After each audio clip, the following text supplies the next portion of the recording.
All right, so I want to do a demo on just doing some variations on your business ideas. I'm going to actually just use this pre-vectorized object to do this demo with. So let me adjust it real quickly. It has already been vectorized and expanded. So I'm going to make it a single color just for the point of illustration here. I've got one part of it selected with my direct selection tool. I'm going to hold down Shift. That's going to allow me to select multiple areas. And into those multiple areas, I want to put just one uniform color for now. And that is not wanting to go to grayscale. So I'll do that. Okay? So, so right now I've got an object with a single color in it. And let's say the business was going to be Sketch what? Sketch Company. I'm just going to make up something random. And let's say I want to figure out how the word company is going to look as I use it with this. Something that I always do whenever I'm trying to come up with a look for something is the text elements that I'm using, I will make copies of them. And I use drag copy commands. I will click an object and hold down on it, then use my Alt button and drag. And that real quickly can make me copies of any vector element that I'm working with. So, and to look at different fonts for working with this, of course I can just right click. And I sort of like that look with this. It's not as business-like, it's a little bit more fun-looking, and so for a sketch company, maybe I would do something a little bit more friendly-looking. So let's just say I'm going to just do some variations with those two right there, just show y'all some stuff with this. So after you do decide the font that you want to work with, and you're certain about it, it's best to go ahead and turn it into outlines. The benefit of turning it into outlines is you can go beyond the basic just organization of the word. So to do that, of course, I'm just going to right click on the object, create outlines. Normally right after that, I am going to ungroup that object. And then I can try to do something that maybe of course, it's just going to be a little bit more unique.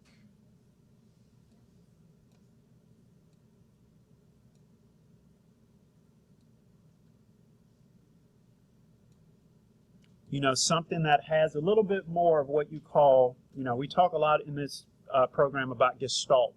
Gestalt is the idea of the sum of the parts. You know, you can break something apart, then you can combine it with something else, and then it becomes just more memorable.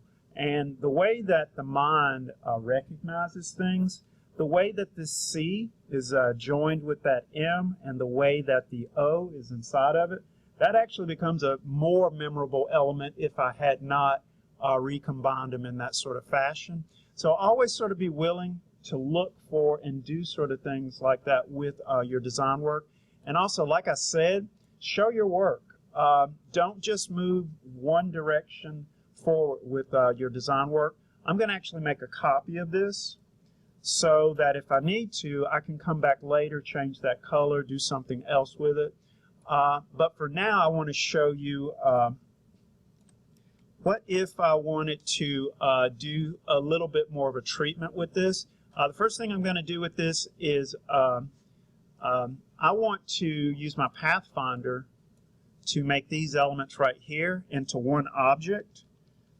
That's going to be beneficial to me if I ever were to try to get vinyl or something cut out of this. So real quickly, all I'm going to do with that is just my Pathfinder palette. And I'm just going to merge all those elements. And we can see that that little section right there is gone. Something else that I like to do with text elements is you know, sort of put a frame around an object with itself. And the way that I do that is just by copying the object, Control-C to copy, then Control-B to paste behind, And then what I'll usually do with the element that I pasted behind, let's see, I don't think I pasted. Let's see, let me try that again. Copy and Control B to paste behind. Now the one in the back, I'm actually going to turn the interior fill black, and then I'm going to offset it.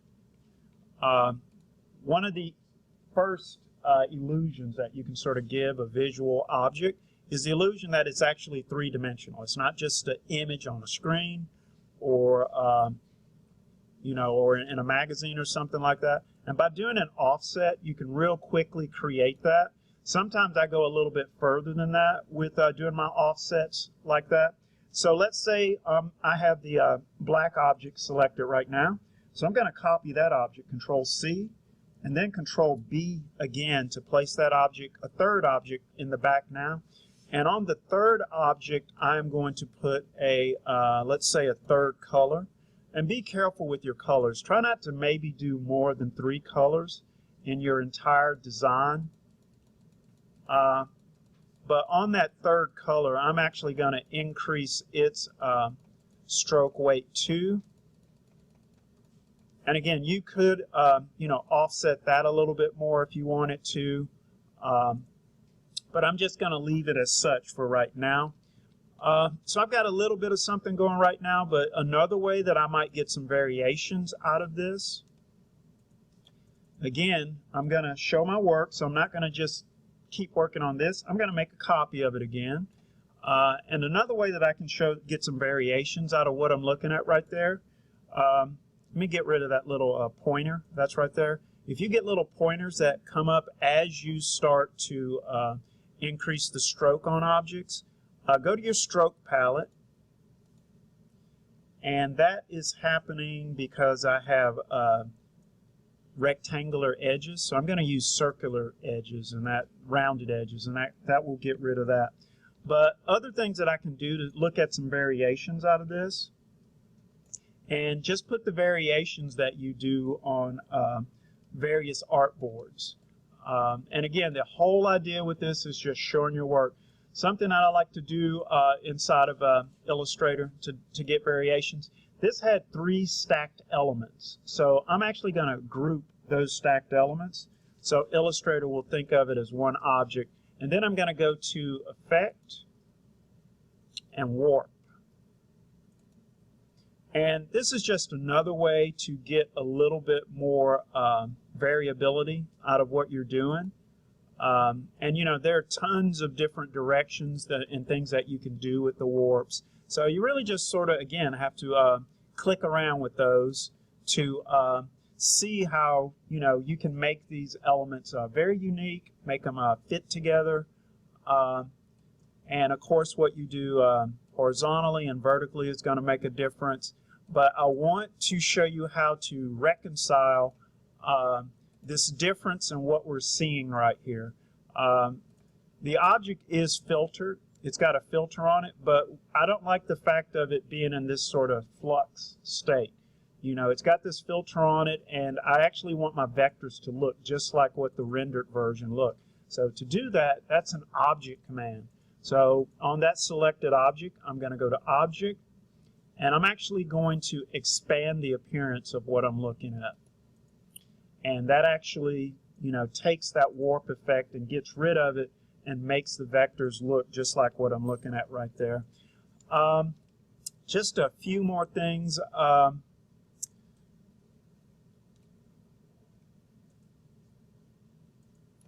Other ways that you can use elements to sort of, stylize what you're doing is also explore some of the various brushes and pencils that you have in Illustrator.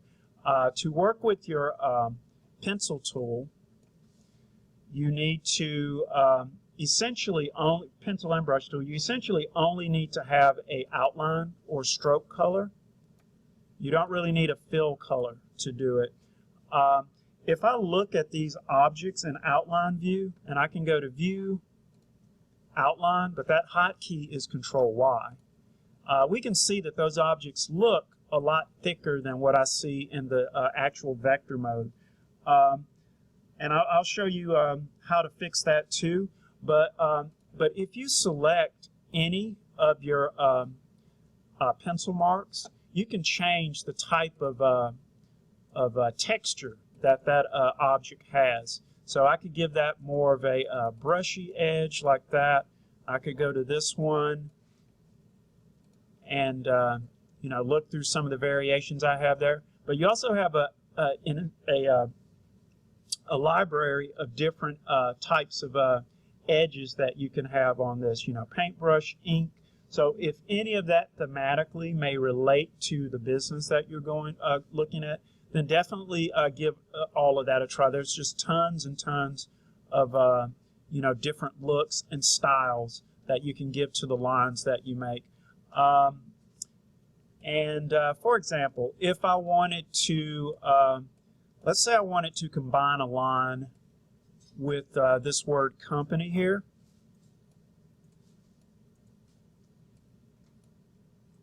I can redraw it a little bit. Maybe it's just going to be a sort of slash underneath it to attract attention a little bit. First thing I'm going to do is generate it, and it's just a vector. The next thing I'm going to do is sort of find the style of the mark that I want under it. Maybe an arrow would be good. And I don't see that arrow, so I'm going to increase. Yeah, I mean, and again, there's all types of things that you can do. Lines lead the eye. You know, there are lots of variations that I could do to sort of maybe get the point across with, you know, what I'm doing. But the first thing I'm going to do is just increase the size of that. And the next thing I want to do with this is change the color of it.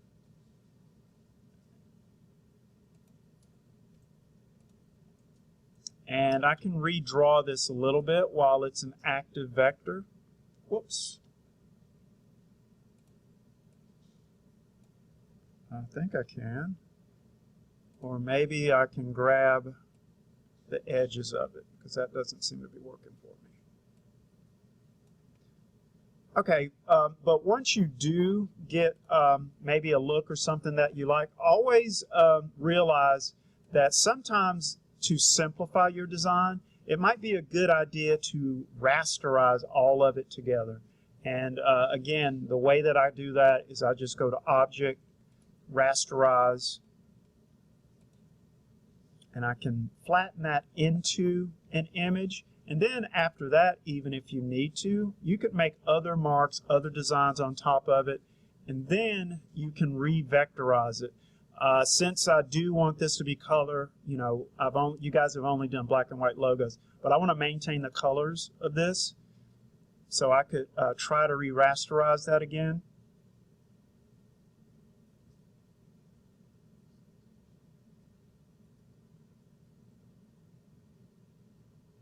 And also, if your objects get very complex, sometimes it's better to rasterize them and then re-vectorize them, and that simplifies it. Instead of this being a lot of combined objects, it ends up being just a simpler object. Okay, and then after I do that, of course, anytime you vectorize something, to work with it as a vector, you've got to expand it.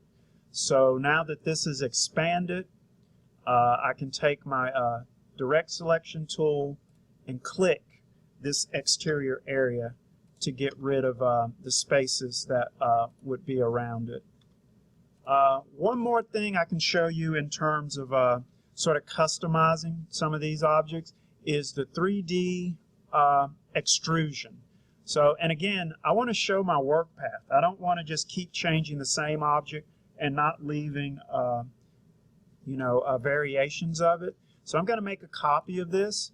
And one other thing y'all can try maybe is to go to Effect, 3D, and Extrude.